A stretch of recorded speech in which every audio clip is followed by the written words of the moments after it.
Gizateriaren historian komunikazioa beti egonda presente, hizkuntza, keinuak, seinaleak, baina mendeetan ez zuten izan irauteko bokaziorik. Gizateriak istorioak hurrengo belaunaldiei kontatzeko sistema bat behar zuen.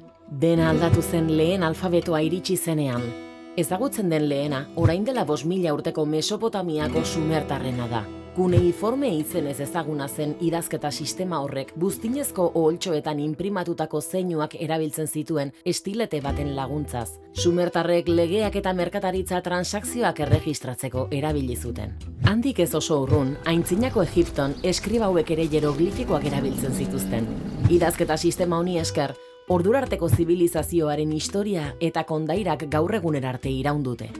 Eta ordutik nola evoluzionatu zuen alfabetoak? Egiptoarren aurrerapenen ondoren feniziarrak iritsi ziren, eta ondoren greziarrak. Azken hauek alfabetoa hartu eta bere egin zuten, bokalak gehitu zizkioten, eta idazteko modu berri bat garatu zuten, filosofiari, zientziari eta politikari buruzko idazkietan islatuz. Erromatarren garaira arte ez ziren finkatu gaur egun ezagutzen dugun alfabetoaren oinarriak. Erromatarrek alfabeto grekoa moldatu zuten eta horrela sortu zen latindar alfabetoa, egungo hizkuntza moderno askoren oinarria dena. Erromatar inperioaren goraldiari esker, alfabetoa Europako bazter guztietara iritsi zen, mendebaldeko idatzizko komunikazioaren oinarriak ezarriz. Aldi berean, beste zibilizazio batzuk beren alfabeto propioak lantzen ari ziren.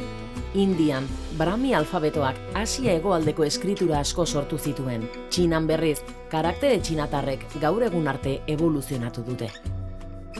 Eta denborarekin, alfabetoak funtsezko tresna bihurtu ziren ezagutza eta kultura transmititzeko. Johannes Gutenbergek 15. mendean inprenta asmatu zuenean, testuen erreprodukzio masiboa ahalbidetu zuen, gizadiaren aurrerapena bizkortuz. Gaur egun, alfabetoak dira gure komunikazio idatziaren oinarria. Mezuetatik liburuetara, alfabetoek pentsamenduak, emozioak eta ideiak partekatzeko aukera ematen digute, eta baita jolasak ere.